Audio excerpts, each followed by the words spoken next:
2 దినాలు మనల్ని కాపాడుతూ నడిపిస్తూ వచ్చారు. ఈ రాత్రి వేళ వీకోటలో ఒక చిన్న కూడిక జరిగించాలని భారం కలిగి ఇక్కడ సేవ చేస్తున్న దేవుని దాసులు, ప్రభువునందు ఆసక్తి కలిగిన అందరికీ ఈ హాల్ ఎవరు తీసుకున్నారో, సేవ జరిగిస్తున్నారో వారికి, అలాగే గృహాల్లో బైబిల్ స్టడీ ఇటీవల ప్రారంభించిన ప్రియులకు ప్రభు నామమున కృతజ్ఞతలు తెలియచేస్తూ మీ మధ్యకు ఆహ్వానించినందుకు మీకు ప్రేమ వందనాలు కూడా తెలియచేస్తున్నాను. సహోదరి, నేను కలిసి రావడానికి ప్రభు అనుకూలపరిచారు. ముఖ్యమైన కారణం, పలమనేరులో 11 సంవత్సరాలుగా ప్రభు మంచి కార్యాన్ని జరిగిస్తున్నాడు. గెత్సేమనే ప్రార్థనా మందిరం అది ఇంకా ఎక్స్టెండ్ చేయడానికి విశాలపరచి సరైన రీతిగా స్లాబ్ వేసి పిఓపి ఏర్పాట్లు అవి జరిగించి మరికొంతమంది అనుకూలంగా కూడుకునే మందిరంగా తయారు చేశారు. చాలా ప్రయాసపడ్డారు. అది నిర్మాణ దశలో ఉండగా ఒకసారి మేము చూడగలిగాం. వేరే కారణాన్ని బట్టి పలమనేరుకు వచ్చి ఇంతలోనే ప్రభు దాని ప్రారంభాన్ని అనుగ్రహించారు. ఇటీవల దాదాపుగా ఒక వారం దినాలు మేము తెలంగాణ ప్రాంతంలో మారుమూల ప్రాంతానికి వెళ్ళి అక్కడ కొంత విశ్రాంతిగా ఉండాలని దైవ జనులు, భారం కలిగిన వారు ఆహ్వానించగా సహోదరి నేను వెళ్ళి అటవీ ప్రాంతంలో ఉండి వచ్చాం. అది ఆదిలాబాద్ ప్రాంతం. మేము సిరిపూర్ కాగజ్ నగర్ దిగిన తర్వాత, స్టేషన్లో దిగిన తర్వాత ఒక వెహికల్లో ఎక్కించుకుని సహోదరుడు యవనస్తుడు మమ్మల్ని తీసుకుని వెళ్తూ అప్పుడు మాకు చెప్పాడు, అంకుల్ ఆంటీ మనము ఫారెస్ట్ ఏరియాలో వెళ్ళబోతున్నాం అన్నాడు. అంతేగాక మేము వెళుతూ ఉండగా నక్కలు కనబడుతూ ఉన్నాయి. నక్కలే కాదు, ఎలుగులు ఉంటాయి, ఏనుగులు ఉంటాయి, పులులు కూడా ఉంటాయి అన్నాడు. 6-7 పులులు ఆ ప్రాంతంలో ఉన్నాయని చెప్పాడు. ఆ మాట మాకు ముందు తెలీదు. తెలిసినా మానుకునేవారం కాదు, కానీ మాకు మొదటిసారి ఫస్ట్ హ్యాండ్ ఇన్ఫర్మేషన్. అది మేము ఎక్కడికి వెళ్ళబోతున్నామో మాకు తెలియదు. ఆహ్వానించిన వారు మాకు తెలుసు, మీరు రండి మేము తీసుకుని వెళ్తాం, అక్కడి నుండి 40 కిలోమీటర్ల దూరం మేమే తీసుకుని వెళ్తాము, మా దగ్గర విశ్రాంతిగా ఉండండి అని వారు ఆహ్వానించారు. మేము కొన్ని విషయాల్లో ప్రార్థిస్తున్నాము, దానికి జవాబుగా మేము భావించి వెళ్ళాం. అలా వెళ్తూ ఉండగా, ఇంకా లోపలికి వెళ్తూ ఉండగా ఇంకా కొన్ని సంగతులు అని చెప్తూ వచ్చారు. పొరకలు అమ్మేవారు, వాటిని తయారు చేసుకునేవారు కొంచెం లోపలికి వెళ్ళి ఆ పొరకలకు కావలసిన సామగ్రిని తీసుకుని వచ్చే సందర్భంలో 2 స్త్రీలను కూడా పులులు తినివేసినట్టుగా, చంపినట్టుగా చెప్పాడు. భయంకరమైన ప్రాంతంగానే కనబడింది. అందులో 3వ రోజు వేరే స్థలానికి, అక్కడి నుండి ఇంకా లోపలికి, ఇంకా డీప్ ఫారెస్ట్ లోపలికి మనం వెళ్ళబోతున్నాం. ఒక కొండ దాటి, కొండ అవతల ఒక గ్రామం, 2-3 గ్రామాలు ఉన్నాయి. అక్కడికి కూడా మీరు వెళ్ళి సేవ చేయాలని ఒక దైవ సేవకునికి వారు చెప్పినట్టుగా విన్నాం. అనుకూలతలు లేని దినాల్లో ఆయన అక్కడికి వెళ్ళి 8 రోజులు అక్కడ ఉండి సేవ చేసి వచ్చారు. ఆ తర్వాత ఒక సహోదరుడు ప్రేరేపించబడి వెళ్ళి అక్కడే ఉండి, ఇప్పటి వరకు అక్కడే ఉండి పనిచేస్తూ ఉన్నాడు, సేవ చేస్తున్నాడు. నెల్లూరు ప్రాంతం నుండి మరొక యవనస్తుడు వెళ్ళి, ఇంకా వివాహం కాలేదు, ఆ యవనస్తుడు కూడా అక్కడే ఉండి పని చేస్తూ ఉన్నాడు. అక్కడికి వెళ్ళాలంటే మరి మామూలు వెహికల్స్ ఎక్కవు. ఘాటు ఎక్కువ దూరం లేదు, కానీ అక్కడ ఇంచుమించుగా ఒక 2-3 కిలోమీటర్ల దూరం మాత్రం చాలా కష్టంగా ఉంటుంది. రోడ్డు ఉండదు, రోడ్లు వేయలేదు, ఫారెస్ట్ వారు వేయలేదు. ఇంకా 4 వీలర్ ఎక్కాలి అంటే ఏవైనా స్ట్రాంగ్గా ఉండే బొలెరో అటువంటి వెహికల్స్ మాత్రమే ఎక్కగలవు. బైక్స్ వెళ్ళలేవు. దానికి ముందు ఒక స్థలంలో పెట్టి వారు వెళ్ళాలి. మేము వెళ్ళిన రోజు కూడా అలాగే చేశారు. వారితో సేవ చేసే దాదాపు 25 మంది సేవకులు వచ్చారు. వారి కుటుంబాలు అంటే వారికి ఉన్నటువంటి కుటుంబాలు వారు కూడా చేరి వచ్చారు. ఒక మంచి కూడిక జరిగింది. ప్రభు నామానికి మహిమ, వారికి క్షేమము కలిగింది. కొత్తగా తీసుకున్న 4 వీలర్తో వచ్చాడు ఒక ఆయన. ఎందుకు తెచ్చావా, ఇది ఎక్కదు అని ఆయన నివారించారు. ఇక్కడ పెట్టి మీరు నెమ్మదిగా రండి, మీరు రాలేకపోతే మేము అవతల నుంచి బైక్స్ పంపిస్తామని చెప్పారు. వచ్చారు. వీటికేమైనా ఈ విషయాలతో నేను కాలక్షేపం చేయాలనే నా ఆలోచన కాదు, కానీ అంత మారుమూల ప్రాంతాల్లో కూడా ప్రభువును పరిచయం చేయడానికి, ఆత్మల రక్షణ పట్ల భారం కలిగి పనిచేసే వారిని ప్రభు వాడుకుంటున్నాడు. సువార్త అన్ని స్థలాలకు వెళ్ళిపోతున్నది. ఎవరొకరిని ప్రభు వాడుకుంటున్నాడు. అందుకై మనం ప్రభువును స్తుతించాలి. శాఖాభేదం లేకుండా రక్షణ సువార్త అందించే దేవుని దాసులు, వారి సహకారులు, ప్రార్థనాపరులు, భారం కలిగిన వారిని బట్టి ప్రభువుకు మనం స్తుతులు చెల్లించాలి. ఈ రాత్రి ఏర్పాటు చేయబడిన కూడికలో ప్రభువును నమ్మిన వారు ఉన్నారని అర్థమవుతున్నది. అయినా నమ్మిన వారిని దృష్టిలో ఉంచుకోకుండా ముఖ్యంగా వీకోటలో సంగతి సరిగా తెలుసుకోవలసిన వారు, నమ్మవలసిన వారు, వారికి ప్రభువును గురించిన విషయాన్ని కొద్ది నిమిషాలు తెలియచేయాలని మనం అందరము ఏక మనస్సుతో చేరి వచ్చాం. కనుక ప్రార్థనాపూర్వకంగా ప్రభు మాటలు వినండి. ప్రభు నడిపించిన మేరలో దేవుని వాక్యాన్ని అందించి నేను ముగిస్తాను. మరి ఇక్కడే ఉన్నవారైతే పర్వాలేదు, కానీ మరికొంతమంది ఆయా స్థలాల నుండి కూడా వచ్చిన వారు ఉన్నారు. వారు తిరిగి ప్రయాణాలు చేయాలి. కొంత సమయం దాటితే వారికి బస్సులు కూడా ఉండవు అని నాకు తెలిసింది. వర్తమానం ప్రభు మనకిచ్చిన రీతిగా మనం విందాం. దైవ గ్రంథంలో నుండి ఈ రాత్రి వేళ సామెతల గ్రంథం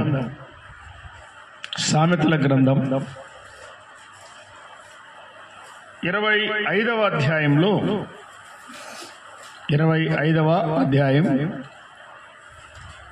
25వ వచనాన్ని చదవాలని నేను ఆశిస్తున్నాను, లేక ప్రేరేపించబడుతున్నాను. నేనే చదువుతాను. సామెతల గ్రంథం 25:25. దప్పిగొనిన వానికి చల్లని నీరు ఎట్లుండునో,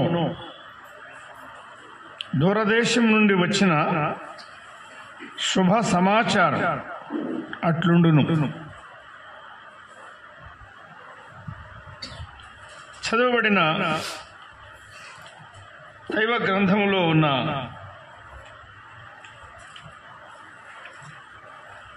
ఈ వచనాన్ని చేరి వచ్చిన దేశీయ స్నేహితులు, తల్లిదండ్రులు, సోదరి సోదరులందరి కొరకు ప్రభువు దీవించును గాక. సామెతలు అని ఒక గ్రంథం బైబిల్లో ఉన్నది. సామెతలు, ఒక సామెత ద్వారా చాలా పెద్ద సత్యాన్ని అందించడానికి వీలుగా ఉంటుంది. ప్రొవర్బ్స్ అని ఇంగ్లీష్లో అంటారు. సామెతలు పిట్టకథలు కాదు, కళ్ళబొల్లి కబుర్లు కాదు, కానీ వాటిని ఏమంటారు? ప్రొవర్బ్స్, సామెతలు అంటారు. సామెతల గ్రంథం. ఈ గ్రంథాన్ని దేవుని ఆత్మ ప్రేరేపణతో వ్రాసిన లేఖికుడు, ఆయన గ్రంథకర్త అని నేను చెప్పను.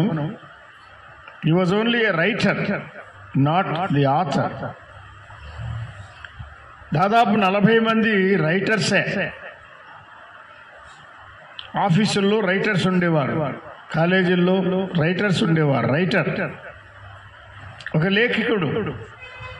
అతడు ఆ కాలేజీకి, హై స్కూల్కి మూలం కాదు, వచ్చిన వాటిని వ్రాస్తూ ఉంటాడు కనుక రైటర్ అంటారు, అంతే. మోషే ఒక రైటర్, దైవజనుడు. 5 గ్రంథాలు రాయడానికి ప్రభు ఆయనకు అనుమతి ఇచ్చాడు.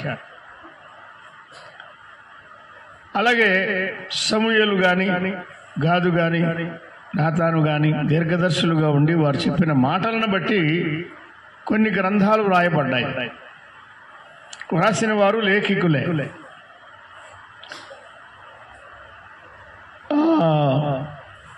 66 గ్రంథాలు కలిగిన ఒకే పుస్తకం బైబిల్ అంటారు, పరిశుద్ధ గ్రంథం.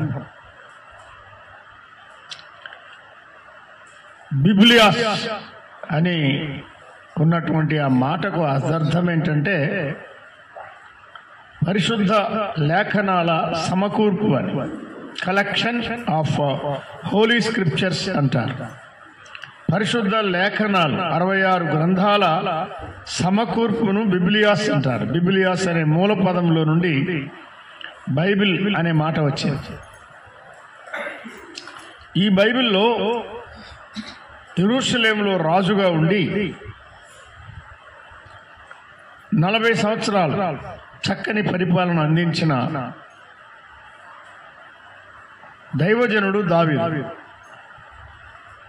ఆయన ఒక గొర్రెల కాపరి కుమారుడు.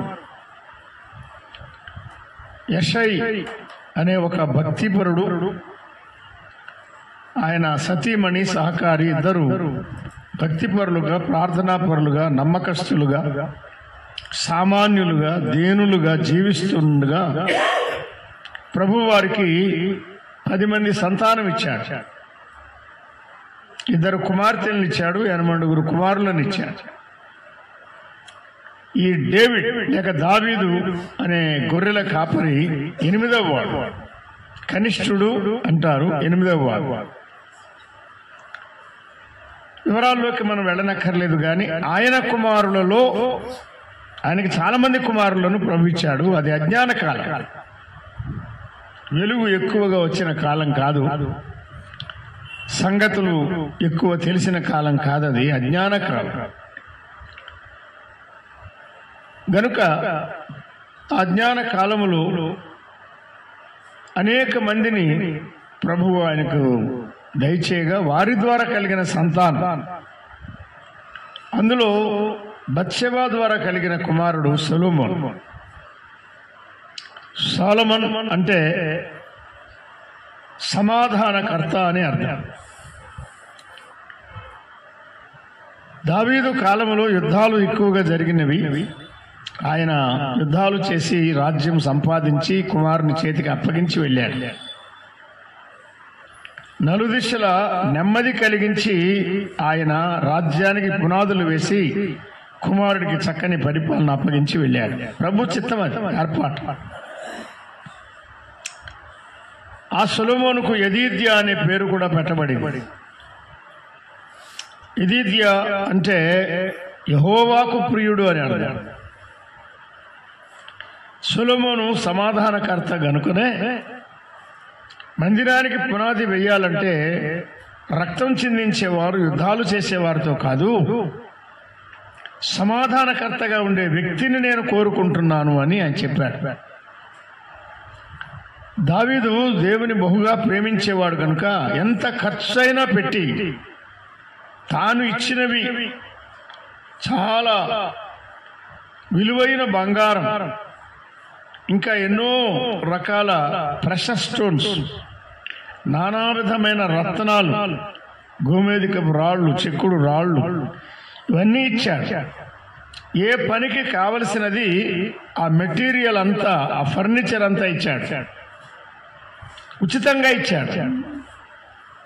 స్వార్థపరుడు కాదు, ధనాపేక్ష గలవాడు కాదు దావీదు. మందిరం కట్టాలని పూనుకున్నాడు. ఆ కాలంలో ఒక ప్రవక్త, ప్రభువు నీ మందిరం నీ హృదయంలో ఉంచినదంతా, నీకు తోచిందంతా చెయ్యి అన్నాడు. అది ప్రభువు ఆలోచనతో చెప్పిన మాట కాదు. చెప్పాడు. వస్తూ ఉండగానే ప్రభు ఆయనతో మాట్లాడి, ఏం చెప్పావు? ఆయన ఏమన్నాడు? నువ్వేం చెప్పావు? నీవే వెళ్ళి ఆ దావీదుతో చెప్పు, నాకు మందిరం కట్టించమని నేను ఎవరినైనా అడిగానా? లేదు కదా. నిన్ను అడిగానా? లేదు కదా. నాకు మందిరం కట్టించాలని నీవు ఆలోచిస్తున్నావా? నీవు నా మందిరము కట్టించుట నీ చేత కాదు అన్నాడు ప్రభు చెప్పిన మాట. ఇంకొక మాట ఏమన్నాడంటే, నీవు కట్టింపకూడదు అన్నాడు. చేత కాదు అన్నాడు. ఈ కాలంలో ఉన్న మనలో ఎవరైనా అయితే, నాకెందుకు చేత కాదు, కట్టేది కట్టేదే అని పూనుకొని కట్టి చూపిస్తాం మనం. అది ఉంటుందో ఉండదో, వాడబడుతుందో వాడబడదో, అవన్నీ మనం ఆలోచన చేయండి. నేనెంత సమర్పణ కలిగి ప్రభునామ ఘనత కొరకు మందిరం కట్టించాలంటే వద్దని చెప్తామేం ప్రభు, ఇది బాగులేదని కూడా అంటాం కూడా. అయితే దావీదు అటువంటి వ్యక్తి కాదు, పట్టుదల లేనివాడు. నేను అనుకున్నాను కనుక చేయాల్సిందే అని ఆలోచించేవాడు కాదు ఆయన. అదే ప్రభు యొక్క మనస్సు ఎరిగి పనిచేయడు. నా హృదయానుసారుడు అని పరలోకపు దేవుడు ఆయన గురించి సాక్ష్యం ఇచ్చాడు. అయితే మూడవ మాట ప్రభు ఏమన్నాడంటే, నీవు కట్టించుడు చేత కాదు, నీవు కట్టకూడదు అని చెప్తూ, నీ గర్భంలో నుండి వచ్చే కుమారుడు సమాధానకర్త నా కొరకు మందిరం కట్టిస్తాడు అని చెప్పాడు. నేను కోరుకున్నాను అతన్ని అని చెప్పాడు. ఒక్కొక్క పనికి ఆయన ఒక్కొక్కరిని కోరుకుంటాడు. నన్ను నిన్ను కూడా అంతే. ఈ లోకంలో నేను దేనికి ప్రయోజనకారిని కాదు, నా వల్ల ఏం ఉపయోగం ఉండదు. ప్రభువుకు తెలుసు నేను అసలు బ్రతుకుదగిన వాడని కూడా కాదు భూమి మీద. మా తల్లిదండ్రులు చెప్పారు, వారికి నేను జన్మించినప్పుడు కవల సంతానంగా, కొందరు అమ్మడి పిల్లలు అంటారే, కవల పిల్లలలో ఒకనిగా నేను పుట్టానని చెప్పారు. అది 76 సంవత్సరాల కింద జరిగిన కార్యం. నాతో పుట్టినవాడు చాలా పుష్టిగా, బలంగా, ఆరోగ్యంగా పుట్టి కొద్ది రోజుల లోపలే చనిపోయాడు. నాకు తెలియని దశలో ఆ కుమారుని మరణం సంభవించింది. నేనైతే ఇందులో అతిశయోక్తి ఏమీ లేదు. ఒక చిన్న ఎలుక పిల్ల సైజులో నా బలవంతా వాడు తీసుకొని నాకు అటువంటి పరిస్థితి కలిగించాడు అనుకోవాలా. ఎలాగో జరిగింది. మా తల్లి గారు అంటే అవ్వ అంటారు కొందరు, 2 కాళ్ళు దగ్గర పెట్టి స్నానం చేస్తుంటే రోజు కాళ్ళ మధ్య నుంచి జారిపోవడం. ఇందులో ఏమి కల్పించేవేమి లేవు, అబద్ధాలు ఏమి లేవు. అందులో నాకేమి సర్టిఫికెట్ క్రెడిట్ ఏమి ఉండలేదు కదా. ఆమె అప్పటికే ప్రభువు నమ్ముకున్నది. వారిద్దరు కూడా, తాతగారు ఆమె కూడా నమ్ముకున్నవారు. ప్రభువా ఈ బిడ్డకు ఆరోగ్యం దయచేయి అని ప్రార్థన చేస్తూ వచ్చిందని కూడా విన్నాను. నేను 3 సంవత్సరాలు దాటే వరకు నేను ఉంటాననే నమ్మకం లేదని నా తల్లిదండ్రులు చెప్పారు. ఏ నిమిషమైనా ఏ రోజైనా చనిపోతాడు, ఆ బలంగా ఉన్న అబ్బాయి లేకపోతే ఈ వీడు ఎక్కడ ఉంటాడు అనుకున్నారు. ప్రభు కృపచేత ఆయన కాపాడుతూ వచ్చాడు. ఆశ్చర్యంగా ప్రభువుకు ఒక ఆలోచన ఉన్నది నా పట్ల, అది మీకు తెలియజేయాలి. మన ఒక్కొక్కరి పట్ల ప్రభువుకు ఒక ఆలోచన ఉంటుంది. It is God's plan, it is God's programme, it is God's purpose. ఆయన ప్రణాళిక, ఆయన వేసినటువంటి ఆ కార్యాచరణ పట్టిక అది. ఆయనకు ఒక ఉద్దేశం ఉన్నది. ఏ ఉద్దేశం? ఈ లోకంలో నేను ఒక లెక్చరర్గా పనిచేయాలని కాదు, తగిన కాలంలో ఆత్మరక్షణ భాగ్యాన్ని పొంది నన్ను రక్షించిన ఆ రక్షకుని గూర్చిన సువార్త సాక్ష్యం అందించాలి, కొంతమందికైనా అందించాలి. దాని ద్వారా కొందరు రక్షణలోనికి రావాలి.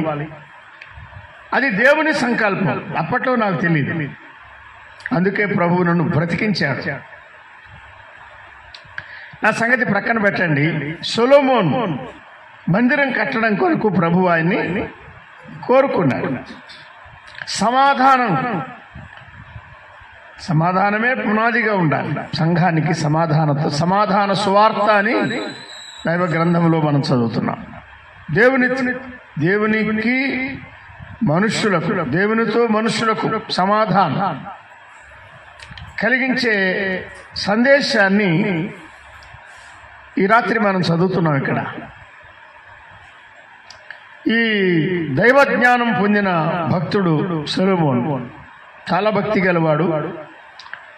సరే, చాలా కాలం అలాగే ప్రభువుకి ఇష్టడుగా జీవించాడు, ప్రభువును ప్రేమించాడని కూడా ఆయన గురించి రాయబడి, ప్రభు ఆయనకి ఇచ్చిన మహాజ్ఞానాన్ని బట్టి ఆయన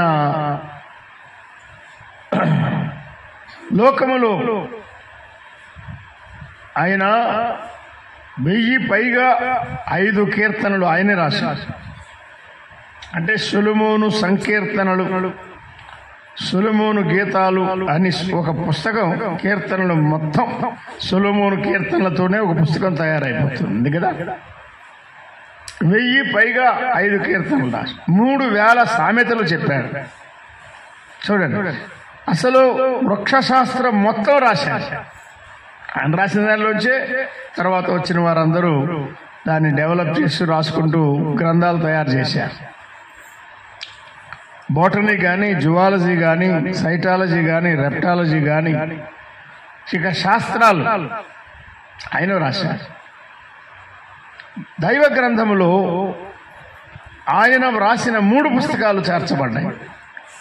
ఒకటి సామెతలు, మరి ఒకటి ప్రసంగి, మూడవది పరమగీతం అంటారు.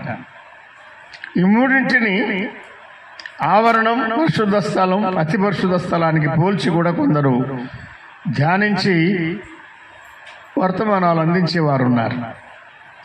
ఈ రాత్రి సొలొమోను చెప్పిన సామెతలు. ఇవి సొలొమోను చెప్పిన సామెతలు కాదు అని కొందరు అనుకుంటారు. కానీ ఒకసారి మీరు 25వ అధ్యాయం ప్రారంభంలో చూస్తే ఇవియును సొలొమోను సామెతలే అన్నాడు. కానీ వాటిని హిజ్కియా సేవకులు ఎత్తి వ్రాశారు అన్నాడు. దావీదు తరువాత పరిపాలించిన వాడు సొలొమోను. యోధా రాజులలో దాదాపు చివరి కాలంలో ఉన్నవాడు హిజ్కియా. హిజ్కియా నుండి సిద్కియా వరకు కొంతమంది రాజులు పరిపాలించారు. ఆ హిజ్కియా సేవకులు వీటిని ఎత్తి వ్రాశారన్న. అందులో ఒక మాట ఈ రాత్రి మనం చదువుకున్నాం.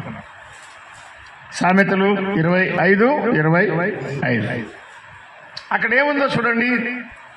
దప్పిగొనిన వానికి చల్లని నీరు ఎట్లుండునో, దూరదేశం నుండి వచ్చిన శుభ సమాచారం అట్లుండును అన్నాడు. దప్పిగొన్న వానికి నీళ్లు కావాలి. దప్పిక తీరాలంటే నీళ్లు కావాలి కదా. అందులో ఎండలో ప్రయాసపడి అలసట చెంది దప్పికొన్న వానికి చల్లని నీరు ఇంకా ఆహ్లాదకరంగా ఉంటుంది, సేద తీర్చేదిగా ఉంటుంది. చల్లని నీరు నోటికి మాత్రమే కాదు, శరీరం అంతటికి నెమ్మది కలిగిస్తుంది, ఆరోగ్యాన్ని, క్షేమాన్ని కలిగిస్తుంది. దప్పి తీర్చగలిగినది. ఆ సమాచారమే దప్పిని తీర్చగలిగిన సమాచారం. అది శుభ సమాచారం అని చెప్పాడు. రాత్రి ఈ కోట్లో మనము ప్రకటించేది ఒక సమాచారం. ఇది ఏ సమాచారం? శుభ సమాచారం, శుభకరమైన సమాచారం, శుభవార్త ఈ రాత్రి ప్రభు మనకు అందిస్తున్నాడు. ఇది ఎక్కడి నుండి వచ్చింది అంటే దూరదేశము నుండి వచ్చిన సమాచారం అని చెప్పారు. దూరదేశం అంటే అమెరికా కాదు, ఇంగ్లాండ్ కాదు, ఆస్ట్రేలియా కాదు, న్యూజిలాండ్ కాదు, చైనా కాదు, జపాన్ కాదు, రష్యా కాదు, మరేది కాదు, ఇటలీ కాదు, రోమ్ ఇటలీ అది కూడా కాదు.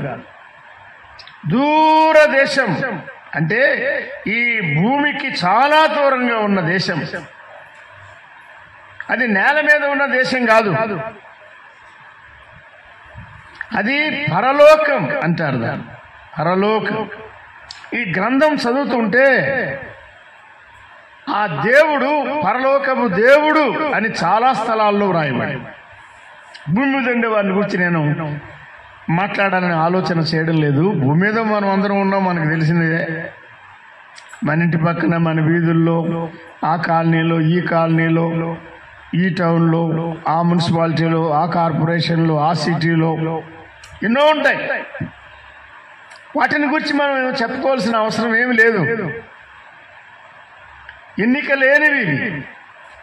కానీ ఈ సమాచారం పరలోకము నుండి వచ్చిన సమాచారం, దేవుని యొద్ద నుండి వచ్చిన సమాచారం. ఇది ఒక సమాచారం. సమాచారం అంటే ఏదో సింప్లీ ఇన్ఫర్మేషన్ కాదు. ఇది అందరికీ అందవలసిన వార్త. తుఫాను వస్తుంది, జాగ్రత్తగా ఉండండి అని సమాచారం కలెక్టర్ అందిస్తాడు. ఎందరికీ? ఆ జిల్లా అంతటికి. చిత్తూరు జిల్లా అయితే 2 జిల్లాలు ఇప్పుడు విభజన ప్రకారం, అన్ని జిల్లాలు అంతేగా. అందరికీ ఇందులో ఎవరిని మినహాయించేది లేదు, ఎక్కువ తక్కువ చేసేది లేనే లేదు. ఈ సమాచారం అవసరమైన సమాచారం, అందుకోవలసిన సమాచారం, అందించవలసిన సమాచారం, అందుకోవలసిన సమాచారం, గ్రహించవలసిన సమాచారం, స్పందించవలసిన సమాచారం. ఆ ప్రకారం జీవిస్తే, మేల్కొంటే మేలు పొందగలం, లేకపోతే నష్టపోతాం.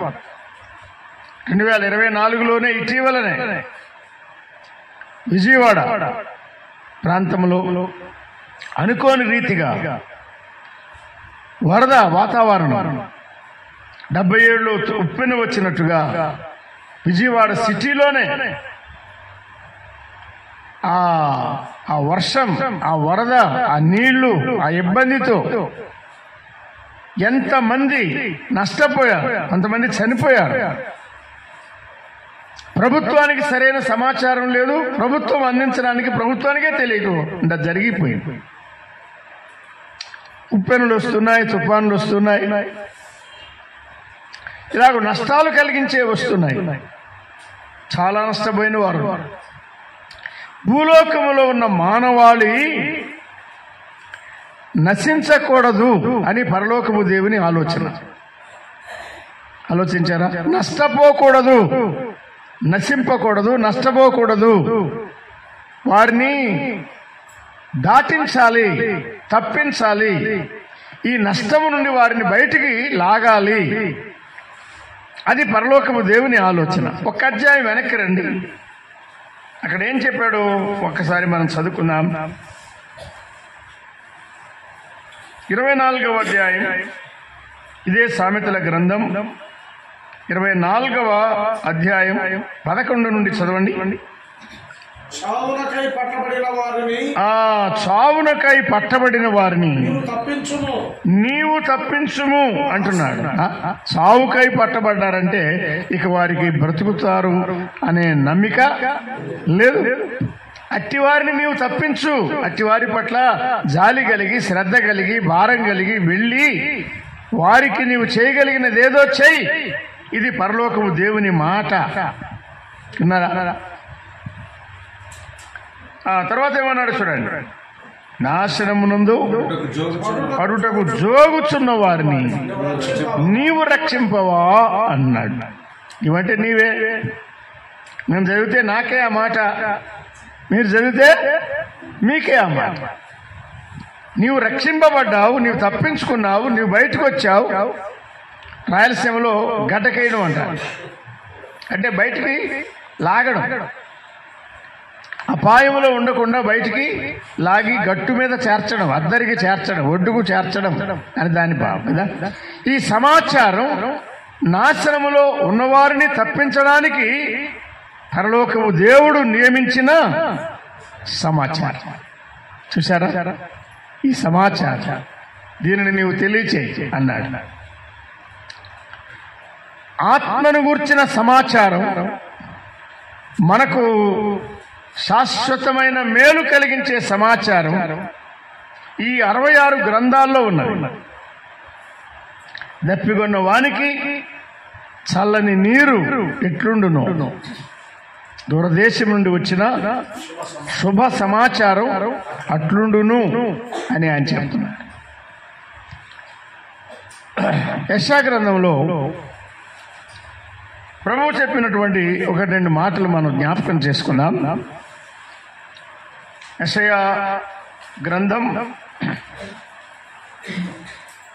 62వ అధ్యాయం. సహోదరులు చదువుతారు, మీరు తీసుకోగలిగితే తీసుకోండి.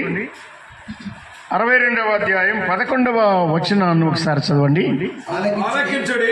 అంటే వినండి అన్న, ఇది సమాచారం కనుక మీరు ఆలకించాలి అని చెప్తున్నాడు. ఆలకించుడి భూదిగంతముల వరకు. ఓ ఎంతవరకు?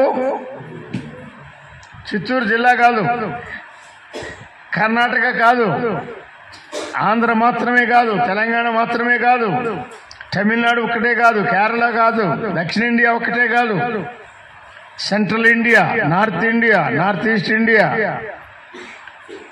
కాశ్మీర్ నుండి కన్యాకుమారి వరకు ఇండియా మొత్తం కాదు. అక్కడ ఏం చెప్పాడు చదవండి బ్రదర్. ఓ భూ దిగంతాలంటే అర్థం ఏంటంటే ఈ భూమి యొక్క 4 దిక్కుల ముగింపు వరకు అన్నాడు. To the ends of this earth. News అంటారు చూడండి, న్యూస్ అంటే వార్తలు అని మామూలుగా. న్యూస్ అంటే వార్తలు. ఎందుకు న్యూస్ అంటే, ఒక ఆయన ఏమన్నాడంటే నార్త్, ఈస్ట్, వెస్ట్, సౌత్ మొత్తం ఉన్నాయి, ఇంకేమీ మిగలలేదు కదా. ఇంక ఇందులోనే మళ్ళా 4 చేస్తే 8 అవుతాయి. 8 అన్నా అదే భూభాగం, 4 అన్నా అదే భూభాగం. తూర్పున ఉన్న వారికి చెప్పండి, పడమట ఉన్న వారికి చెప్పండి, ఉత్తరం ఉన్న వారికి చెప్పండి, దక్షిణం ఉన్న వారికి చెప్పండి, ఇది భూదిగంతాల వరకు వెళ్ళాలి అన్నాడు. ఇంకా దీనికి ఆధారంగా బైబిల్లో ఎన్నో వచనాలు మేము చూపించగలము, కానీ చూపించడానికి మేము చదివించాలని నేను తలంచలా. మీరు నమ్మండి చాలు, లేనిది చెప్పం మేము. విన్నారా? ఈ సువార్త భూదిగంతాల వరకు అందాలి అన్నాడు. ఒక యూదయ దేశానికే కాదు, యెరూషలేముకే కాదు, ఇశ్రాయేల్ వారికే కాదు, యూదులకు గాని అన్యులకు గాని అన్ని జాతుల వారికి, ఆల్ నేషన్స్, అన్ని దేశాల వారికి, ఆల్ ట్రైబ్స్, అన్ని జాతులు తెగల వారికి, ప్రపంచంలో ఉన్న మానవులందరికీ, భూగోళం సర్వజనులారా ఆలకించమన్నాడు ఒక కీర్తన. సర్వజనులు ఎవరు వారు? సామాన్యులేమి, సామంతులే, ధనికులేమి, దరిద్రులే, జ్ఞానులేమి, అజ్ఞానులేమి, వెర్రివారేమి, చదువు గలవారు, చదువు లేనివారు, పండితులు, పామరులు, అందరికీ ఈ సమాచారం భేదము లేకుండా, తేడా లేకుండా అందరి కొరకైన సమాచారం, భూదిగంతాల వరకు అందవలసిన సమాచారం. అబ్బా, the intensity of this good news, ఈ చక్కని వర్తమానం, ఈ శుభ సమాచారము ఎంత దూరం వెళ్ళాలని పరలోకపు దేవుడు నిర్ణయించాడో, ఆలోచించాడో ఒకసారి ధ్యానం చేయండి. మన పట్ల మన మేలు కోరి ప్రభు ఈ సమాచారాన్ని మనకు అందిస్తున్నాడు. భూదిగంతముల వరకు యెహోవా యెహోవా ప్రకటింపజేసి ఉన్నాడు. సమాచారము ప్రకటింపజేసి ఉన్నాడు అన్నాడు. కనుక ఇది దాచిపెట్టుకునేది కాదు, ప్రకటించవలసిన వార్త సమాచారం అన్నాడు. చాలా సంవత్సరాల కిందట ఒక ఆయన ఏమన్నాడంటే, ఏమయ్యా ఈ డొంకలో పులి ఉందంటే చెవిలో నీ ఇంటి వారికి మాత్రమే చెప్పుకుంటావా? నువ్వేం చేస్తావు? జాగ్రత్త, ఈ డొంకలో పులి ఉన్నది, అపాయకరమైన ప్రాంతం, జాగ్రత్త, సరైనటువంటి సరంజామాతో సిద్ధపాటుతో బందోబస్తు వెళ్ళాలి. సమాచారం మేలు కోరితే మనం ఏం చేస్తాం? మన ఇంటి వారికే కాదు, మన బంధువులకే కాదు, మన ఊరి వారికే కాదు, మన జిల్లా వారికే కాదు, మన రాష్ట్రం వారికే కాదు, మన భాష వారికే కాదు, అందరికీ భూదిగంతాల వరకు ఈ సమాచారాన్ని మనం అందించాలి. ప్రొక్లమేషన్, ఇది డిక్లరేషన్, ఇది ప్రొక్లమేషన్. దీనిని పరలోకము దేవుడు నిర్ణయించి పంపించాడు. శుభ సమాచారాన్ని శుభ సమాచారం అని చెప్పాడు. ఇదే గ్రంథంలో 52వ అధ్యాయంలో దీని గురించి ఆయన ఏం చెప్పాడో ఒకసారి మనం చదువుకుందాం. యెషయా గ్రంథం 52వ అధ్యాయం 7వ వచనం సహోదరులు చదువుతారు, వినండి. ఇది సువార్త అన్నాడు. వార్త కాదు ఇది. వార్తలున్నాయి, వార్తాపత్రికలు ఉన్నాయి. ఆ వార్తలు న్యూస్ పేపర్ ఎందుకయ్యా పెద్ద చదివేది? అదేమి నేటి వార్త కాదు కదా, నిన్నటి వార్త అన్నాడు ఒక. అంతే కదండి. ఈనాడు అంటే కూడా ఈనాడు కాదు, అది ఈనాడు నాకు ఇష్టమే,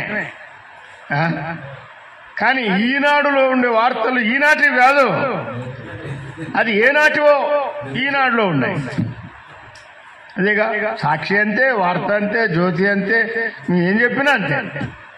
కానీ ఇది వార్త కాదు, ఇది సువార్త అన్నారు. సువార్త అనేది తెలుగులో ఉన్నది, ఇంగ్లీష్లో గాస్పెల్ అంటారు. గాస్పెల్ అనే మాట, సువార్త అనే మాట ఎలా వచ్చింది అంటే go and spell. Go, GO, go. GO అనేది ఎయిర్లైన్స్ కాదు, జీవో మీద చాలా ఉన్నాయి, కానీ జీవో అంటే వెళ్ళి ప్రకటించండి. వీధికి వెళ్ళి, ఇంటింటికి వెళ్ళి, వ్యక్తికి చెప్పండి, ప్రకటించండి. ఇది వారికి అవసరమైన వార్త. ఈ వార్త అందకపోతే వారు నశిస్తారు, వారికి నష్టం ఉన్నది, వారు అగ్నికి వెళ్ళిపోతున్నారు, వారు నరకాగ్నికి వెళ్ళిపోతున్నారు. రౌరవాది నరకం అని పెద్దలు చెప్పారు, పునరామ నరకం అన్నారు దాన్ని. కనుక తప్పించబడాలంటే మీరు వెళ్ళి చెప్పండి. Go and spell, that is gospel. Gospel, సువార్త అనే మాటలో ఉన్న అర్థం ఏంటంటే ఈ గో అండ్ స్పెల్, మీరు వెళ్ళి చెప్పవలసినది it is the story of God. Gospel అంటే దేవుని గురించిన సువార్త. విన్నారా? దేవుడు అంటే దేవుడే, దాని గురించి మీరు పెద్ద ఆలోచన చేయకండి. దేవుడు అంటే దేవుడే, దేవుడు ఒకడే, దేవుడు ఒక్కడే, దేవుడు దేవుడే. దేవుడు మానవుడు కాదు, దేవుడు మానవాతీతుడు.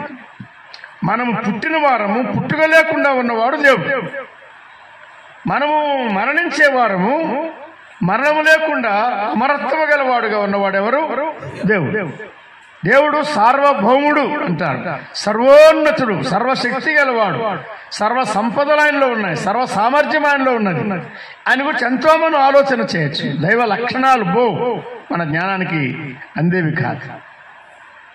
ఒక సమాచారాన్ని గురించి సామెతలో 25:25లో సొలొమోను రాస్తున్నాడు. దప్పికొన్న వాని దప్పి తీర్చే సమాచారం, పరలోకము దేవుని యొద్ద నుండి వచ్చిన శుభ సమాచారం. చదవండి, 52వ అధ్యాయం 7వ వచనం చదువుతున్నాం మనం. యెషయా గ్రంథం. ఈ సువార్త, దేవుని గురించిన సువార్త ప్రకటించుచు సమాధానము చాటించుచు అన్నాడు.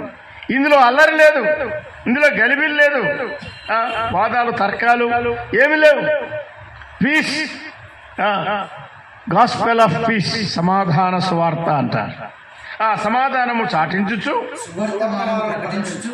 ఇంకా సువర్తమానం, మంచి వర్తమానం ప్రకటించుచు, రక్షణ సమాచారం ప్రచురించు వారి పాదములు నీ దేవుడు ఏలుచున్నాడని సియోనుతో చెప్పుచున్న వాని పాదములు పర్వతముల మీద ఎంతో సుందరములై ఉన్నవి అన్నాడు. పర్వతముల మీద అని ఎందుకు చెప్పాడంటే, క్రింద ఉండి చెప్తే ఎక్కువ మందికి వినబడదు. అందుకే యెషయా 40లో అన్నాడు, స్వార్థ ప్రకటించుచున్నదానా, నీవు పర్వతాలు ఎక్కి ఆ పర్వతాల మీద ఉండి పర్వతాల నుండి కిందన్న వారు బాగా వినగలిగినట్లుగా, అహుజా కంపెనీ పుట్టకముందే, ఈ పబ్లిక్ అడ్రస్ సిస్టమ్ లేకముందే దేవుడు నియమించాడు.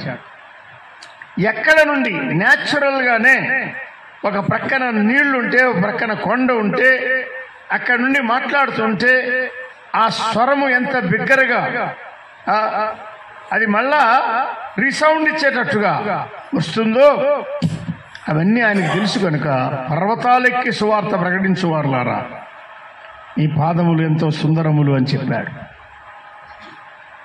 లోకములో అనేక మంది ఉన్నారు, రకరకాల ఆధిక్యతలు కలిగిన వారు.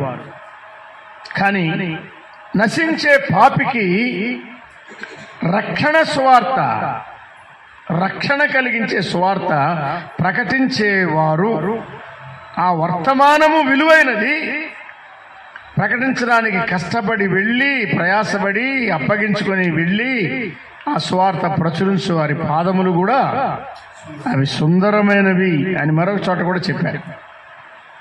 విన్నారా? సువార్త ప్రచురించడానికి ప్రపంచమంతట్లో ప్రభు కొంతమందిని ఏర్పరచుకున్నాడు. మొట్టమొదటి ఒక 12 మందిని ఏర్పరచుకున్నాడు. ఆ తర్వాత ఆ రక్షణ సువార్త నమ్మిన వారిని, అంగీకరించిన వారిని సర్వలోకానికి వెళ్ళి సర్వలోకానికి సాక్ష్యం ఇమ్మని ఆయన పంపించాడు. ఆ పని మనకి అప్పగించాడు. ఈ సువార్త తెల్లవారుజామున కొన్ని స్థలాలకు వెళ్ళి ప్రకటిస్తే కొంతమంది మా దగ్గరికి ఎందుకు వచ్చారు, ఇక్కడికి ఎందుకు వచ్చారు, మీకేం పని, మీరు పోయి మీ వాళ్ళకి చెప్పుకోండి అంటూ ఉంటారు. మీరు వినే ఉంటారేమో కానీ ఇప్పుడు నేను చెప్పిన కదా, డొంకలో పులుంటే మన వాళ్ళకే చెప్పుకుంటే ఎంత అన్యాయమే. ఇది దాచిపెట్టేది కాదు, మూసిపెట్టేది కాదు, ఇది డిక్లేర్ చేసేది, హెరాల్డింగ్ గుడ్ న్యూస్. పరలోకము దేవుని యొద్ద నుండి వచ్చిన ఈ మేలుకరమైన శుభ సమాచారాన్ని వీలైనంత వరకు అందరికీ అందించాలి, వినిపించాలి అని ఆయన చెప్పారు. మరి అపాయం ఉన్నది అని చెప్తే జీతం ఎవరిస్తారు? ఎవరన్నా జీతం ఇస్తారా? ఈ పుట్లో పాము ఉందని, ఈ డొంకలో పులి ఉందని, ఇక్కడ అపాయం ఉందని, అలా పోతే నష్టపోతావని చెప్పినందుకు జీతమేమీ అక్కర్లేదు. అది భారముతో, ప్రేమతో, మానవాళి పట్ల ప్రేమతో అందించే వార్త కదా.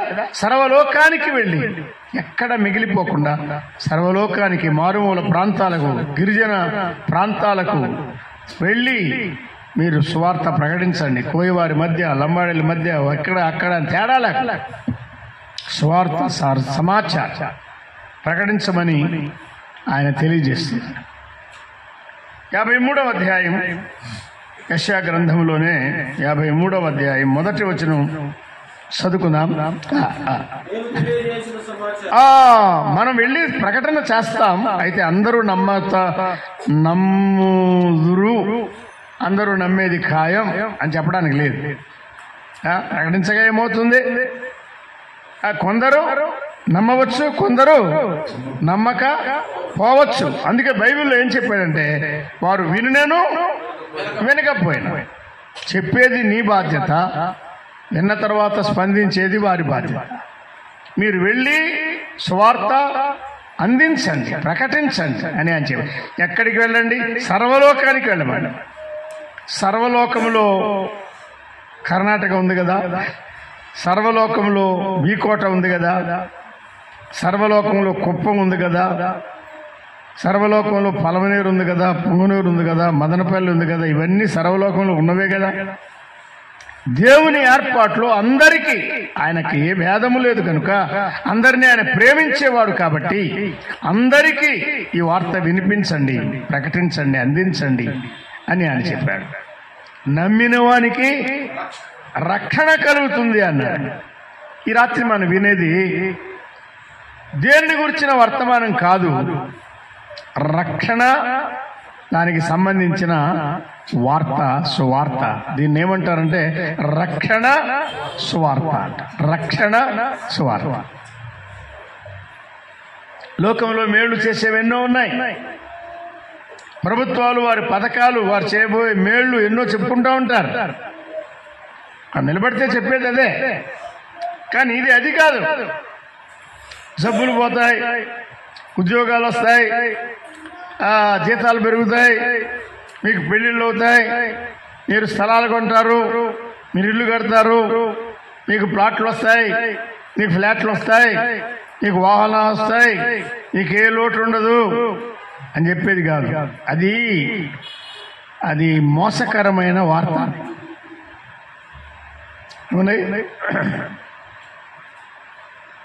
ఈ లోకంలో ఉన్నంత కాలం మనకు వ్యాధి బాధలు ఉంటాయా, ఉండవా? ముక్కున్నంత కాలం జలుబు ఉంటుంది అన్నాడు ఒకడు. బతికినంత కాలమే కదా ఉండేది. ఎప్పుడు పోతుంది? పెద్దోళ్ళు అన్నారు, జలుబు చేస్తే మందు వేసుకుంటే 7 రోజులు, చేసుకోకపోతే వారం రోజులు. 7 అంటే ఏంటి, వారం అంటే ఏంటి? సేమ్ కదా. ఏం లేదంటే నువ్వు ఎన్ని చేసినా చేయకపోయినా దాని టైం అది తీసుకోవాల్సిందే. ఈ మంటి ఘటం ఎంత అలకాగా ఉంటుందో చూడండి. వేడి ఎక్కువైతే భరించదు ఇది, అవునా? చలి ఎక్కువైతే భరించదు, మంచు పడితే భరించదు, అవునా? అన్నిటికీ ఈ కుండ, ఈ మంటి కుండ కదా, మంటి కట్టాలే. స్టీల్ బాడీ కాదు ఇది. స్టీల్ బాడీ అనుకోవద్దు, మోసకరం అది. నాకే జబ్బు లేదు బ్రదర్, ఏ టాబ్లెట్ అసలు వాడనే లేదు అన్నవాళ్ళు గడగడలాడిపోయారు. గుండె వ్యాధి వచ్చి గడగడలాడిపోయారు, అడ్రస్ లేకుండా పోయారు. దీన శరీరం నమ్మవద్దు, ఈ మాయలోకం నమ్మవద్దు అన్నాడు. ఈ లోకం మాయలోకం. మనము ఈ లోకాన్ని గురించి కాదు ఆలోచించవలసింది. ఈ రాత్రి మేము ప్రకటించే సమాచారం, ఈ రక్షణ సమాచారం, ఇది రక్షకుని గూర్చిన సమాచారం, ఆత్మ రక్షణను గూర్చిన సమాచారం ఆయన మనకు అందిస్తున్నాడు. లూకా సువార్త 2వ అధ్యాయంలో, లూకా సువార్త 2వ అధ్యాయంలో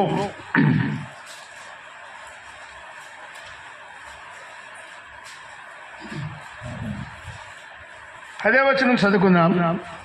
2వ అధ్యాయం 10వ వచనం. ఆ దూత, అదే దేవుని దూత చెప్తున్నాడు ఈ మాట. భయపడకుడి, ప్రజలందరికీ కలుగబోవు మహాసంతోషకరమైన సువార్త లేక సమాచారం, రక్షణ సమాచారం, సంతోషకరమైన సమాచారం, రక్షణ సమాచారం తెలియజేస్తున్నాను. ఏమిటా సమాచారం? రైతులకు రుణమాఫీ కాదు, ఆ సమాచారం కాదు. మరేమిటి చెప్తున్నాడు? రక్షకుడు మీ కొరకు పుట్టి ఉన్నాడు. ఎంత చక్కని సమాచారం! సమాచారం అని కనీసం 3 చోట్ల యెషయా గ్రంథంలో మనం చదువుకున్నాం కదా, అవునా కదా? రక్షకుని గురించిన సమాచారం, ఆత్మ రక్షణను గురించిన సమాచారం యెషయా ద్వారా ప్రభు అందించాడు. ఆదికాండం నుండి ప్రకటన గ్రంథం వరకు 66 గ్రంథాల్లోనూ ఉన్నదండి. యెషయా ఏమని చెప్తున్నాడంటే, ఒక ఆయన మనకు వస్తాడు, ఆయన లోకానికి నియమించబడ్డాడని చెప్పాడు. యెషయా గ్రంథం చూడండి, 9వ అధ్యాయంలో 6వ వచనంలో చెప్పాడు. ఏమని? 9:6 ఎలయనగా మనకు శిశువు పుట్టెను, మనకు శిశువు పుట్టెను అన్నాడు. శిశువు అంటే మగ శిశువు కావచ్చు, ఆడ శిశువు కావచ్చు. Can be a boy or girl, అంతేగా. కానీ వెంటనే ఏమన్నాడంటే, మనకు కుమారుడు అనుగ్రహింపబడెను అన్నాడు. మనకు కుమారుడు అన్నాడు. ఎవరైనా వివాహమైన వారికి ప్రభు కొంతకాలానికి సంతానం ఇస్తే ఏమంటారు? మాకు అబ్బాయి పుట్టాడు అంటారు, అంతేగా. మాకంటే వాళ్ళిద్దరికే, ఇంకా మాకంటే వాళ్ళ పేరెంట్స్, గ్రాండ్ పేరెంట్స్ వాళ్ళకి. కానీ ఇక్కడేం చెప్తున్నాడంటే, మనకు కుమారుడు అనుగ్రహించబడ్డాడు. కుమారుడు అంటే అర్థం ఏమిటంటే, కుమారుడు అంటారు. కుమారుడు అని, కు అంటే కుత్సితాన్ని, చెడుగును, దుష్టత్వాన్ని, పాపాన్ని, మారుడు రూపుమాపేవాడు అని. కుత్సితాన్ మారయతీతి కుమారః అంటారు. మీకు సంస్కృతం చెప్పాలని రాలని. కుత్సితాన్ మారయతీతి, ఉన్న చెడుతనాన్ని పెంచేవాడు కాదు ఈయన. ఏం చేస్తాడు? తీసివేసేవాడు, తొలగించేవాడు. అందుకే ఆయనకి ఏమని పేరు? కుమారుడు అని పేరు. కుమారుడు అని పేరు. మత్తయి సువార్త 1:21 చూడండి. ఈ కుమారుడు ఎవరో చెప్పాడు. మత్తయి సువార్త 1:21. ఆమె అంటే కన్యక. యెషయా రాశాడు, కన్యక గర్భవతి అయి కుమారుని కనును. అంటే అపవిత్రంగా కాదు, అనైతికంగా కాదు, అది దైవ కార్యం, దేవుని ఆత్మ కార్యం, జ్ఞానానికి అందరిది. కన్యక ఇది ఎలాగూ జరుగును అని ఆమె అడిగింది కదా. ఆమెకే తెలియలే, యోసేపుకు తెలియలే. పరిశుద్ధాత్మ కార్యం. 6వ అధ్యాయంలో పరిశుద్ధమైన చిగురు అన్నాడు, ఇదే యెషయా. 7వ అధ్యాయంలో కన్యక గర్భవతి అయి కుమారుని. అందుకే ప్రపంచంలో ఎంతో మంది కన్యకలు ఉండగా ఆ యోధా కన్యకలలో ఒక కన్యకను ఆయన కోరుకున్నాడు.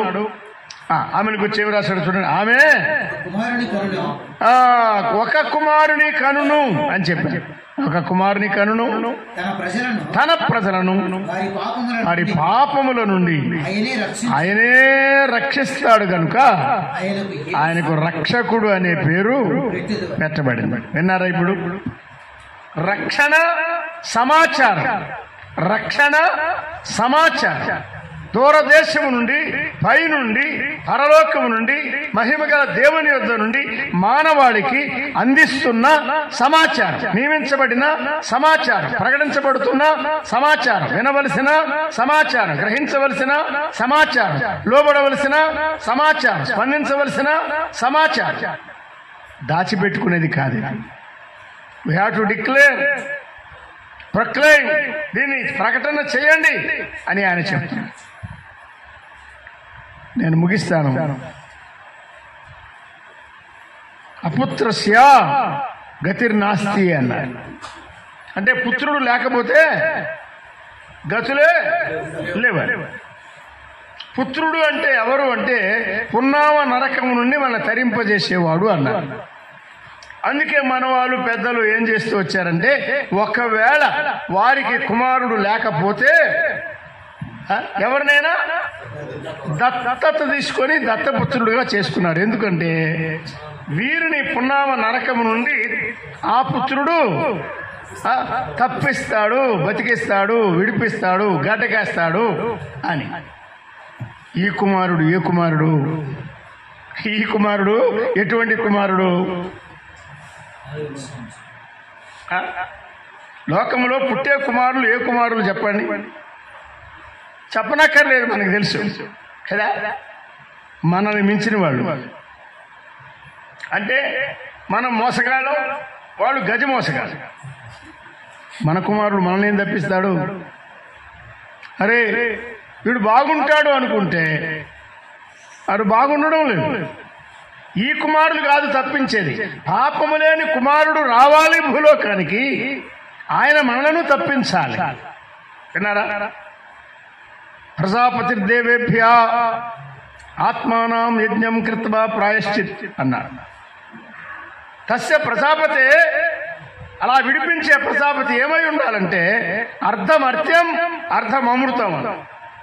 అంటే మరణము లేని శరీరం కొంత భాగం, మరణించే శరీరం కొంత భాగం. దానిని ఏమంటారంటే దైవత్వం మానవత్వం రెండు ఆయనలో మూర్తిభవించగా పాపాత్ములమైన మనలను, నన్ను నిన్ను అగ్నికి వెళ్లకుండా తప్పించి రక్షించడానికి పరలోకములో మహిమగల తండ్రి అయిన దేవుని రొమ్ము నుండి, నిత్యుడైన తండ్రి రొమ్ము నుండి శరీరధారిగా, సరిపోయిన మధ్యవర్తిగా, నిజమైన రక్షకుడుగా తగిన కాలములో పాపులను రక్షించడానికి దిగి వచ్చిన రక్షకుడు. పాపము లేనివాడుగా జన్మించాడు, పాపము లేనివాడుగా జీవించాడు.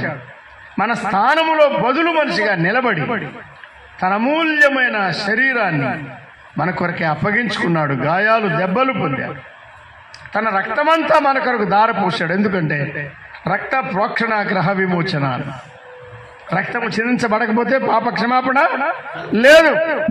ఎరుపు చూపించకపోతే శనిగాడు బోడు అని చెప్పేవాడు పెద్దోడు. వాళ్ళకి అంతవరకే తెలుసు, ఎరుపు చూపించాలి.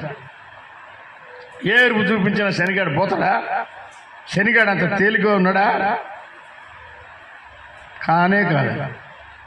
పాపము లేని రక్తం, పాపము లేని రక్షకుడు మన కొరకు దిగి వచ్చి ఆకాశానికి భూమికి దేనికి చెందనివాడు అన్నట్టుగా గంటలు గంటలు మండు టెంటలు 3 మేకుల పట్టులో వేలాడి మన కొరకు తన ప్రాణం ఆయనే పెట్టాడు. నేనే నా ప్రాణం పెడుతున్నాను. ప్రాణం పెట్టడానికి తీసుకోవడానికి నాకు అధికారం అని చెప్పాడు. ప్రాణం పెట్టాడు. 3వ రోజున తండ్రి పిలువగా సమాధిలో నుండి తిరిగి వచ్చాడు. పాపాలు క్షమించే రక్షకుడు, అగ్ని తప్పించే రక్షకుడు, తండ్రి మహిమలో పరలోకములో ఆకలి దప్పులు లేని మహిమగల రాజ్యములో సదాకాలం చేర్చేవాడు ఆయన. నా మట్టుకు నాకు ఈ రక్షణ భాగ్యం 63 సంవత్సరాల కిందట ప్రభు దయచేశాడు. అప్పటి నుండి ఇప్పటి వరకు ఆయన కాపాడుతూ వస్తున్నాడు. చూడండి, మీరు రుచి చూడండి, నమ్మి చూడండి.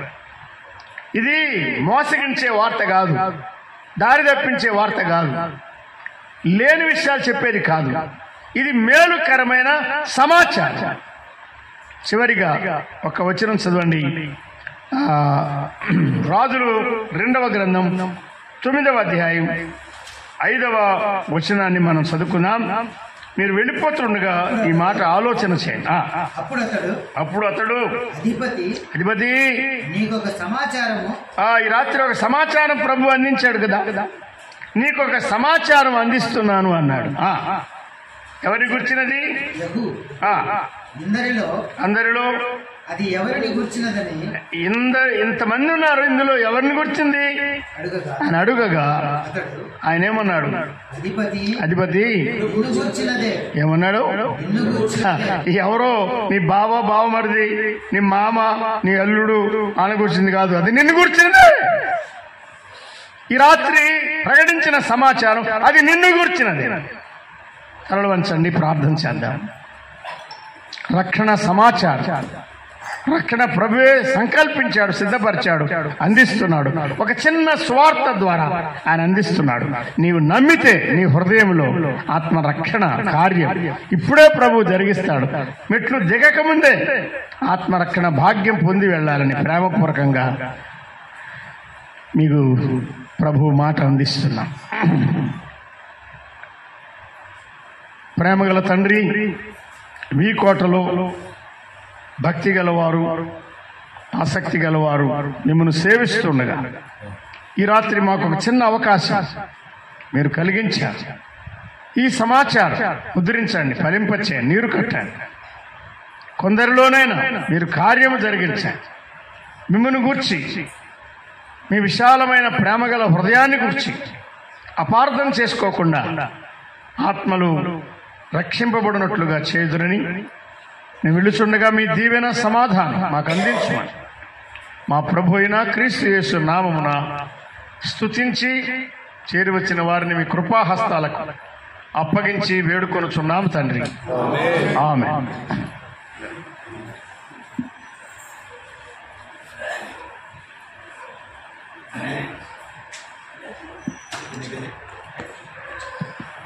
ముగింపు పలుకులు మన పెద్దలు వెంకటేశ్వర గారు చెప్పి ముగిస్తారు.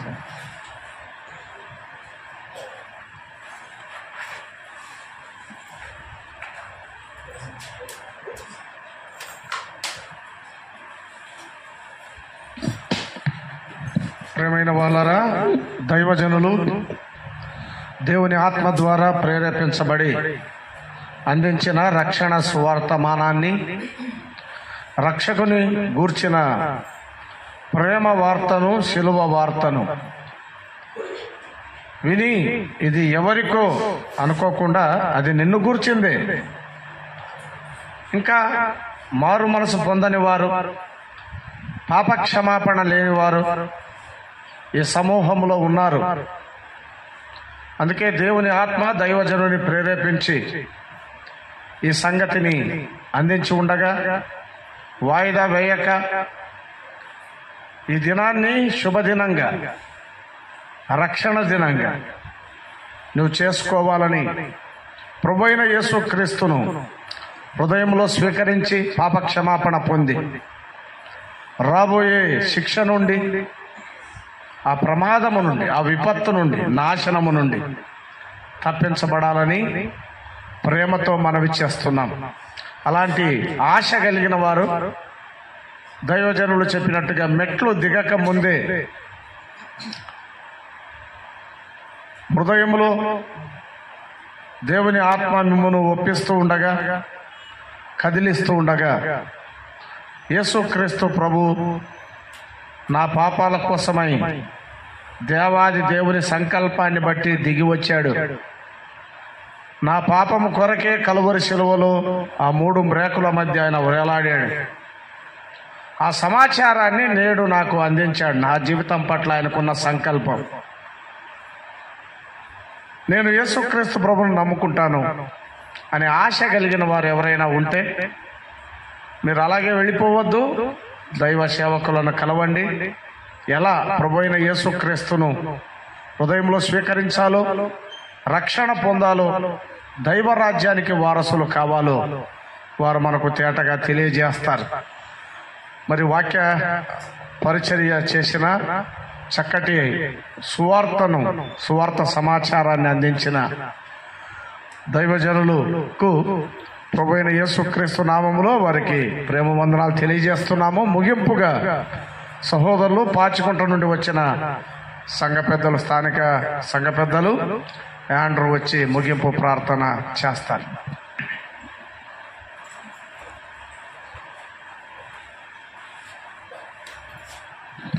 ప్రార్థన చేసుకుందాం. దయగలిగిన ప్రభువా, కరుణా సంపన్నుడా, ఇవి కోట వెంకటగిరి కోటను బట్టి నాయన స్తోత్రములు. కొంతమంది మీ బిడ్డలను మీరు ఎన్నుకొని ఏర్పాటు చేసుకొని ఈ స్థలములో సమకూర్చి పరిచర్యను మీరు జరిగిస్తున్నందుకై స్తోత్రములు చెల్లిస్తూ ఉన్నాం. ఆత్మల పట్ల భారము కలిగి క్రమముగా జరిగిస్తున్న ఈ సేవను మీరు ఆశీర్వదించుమని ప్రార్థన చేస్తూ ఉన్నాం. ప్రత్యేకంగా ప్రభువా, ఈ రాత్రి వేళ ఈ ప్రదేశములో, ఈ ప్రాంతములో, ఈ స్థలములో మీ దాసులు, పెద్దలు, దైవ సేవకులను మా మధ్యకు నడిపించి మీ దాసుని ద్వారా మీరు వినిపించిన వర్తమానమును బట్టి నాయన స్తోత్రములు. విన్న ప్రతి బిడ్డను మీరు జ్ఞాపకం చేసుకునండి. కొత్త వారు ఉన్నారు, రక్షణ లేని వారు ఉన్నారు. ఇప్పుడిప్పుడే కొత్తగా మీ వాక్యము వింటున్న ప్రజలను మీరు దర్శించుమని ప్రార్థన చేస్తూ ఉన్నాం. మిమ్మల్ని సొంత రక్షకుడుగా అంగీకరించి ఆత్మరక్షణ పొంది ప్రభువా మీ బిడ్డలగుటకు మీరే మీ కార్యమును జరిగించుమని ప్రార్థన చేస్తూ ఉన్నాం. తేటగా ప్రభా రక్షణ సువార్తను మీరు అందించినందుకు నాయన స్తోత్రములు చెల్లిస్తూ ఉన్నాం. మీ దాసుని ద్వారా పలికిన మాట ద్వారా ఆత్మల రక్షణ పొందడానికి, భవిష్యత్తులో సాక్ష్యం ఏర్పడడానికి మీరే కృప చూపమని ప్రార్థన చేస్తూ ఉన్నాం.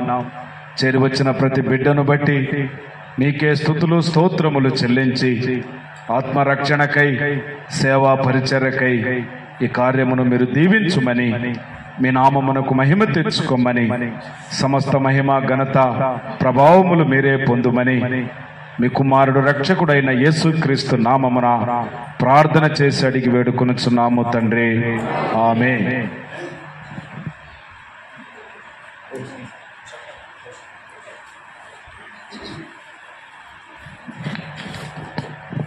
ప్రభునందు ప్రియులారా, ఈ కూడిక ఏర్పాటు చేయడానికి మరి మేము ఆలోచన చేసినప్పుడు స్థలం నెహెమ్యా అన్న గారు చాలా ప్రయాసపడినారు. వేరే చోట కూడా అడిగి పెట్టారు.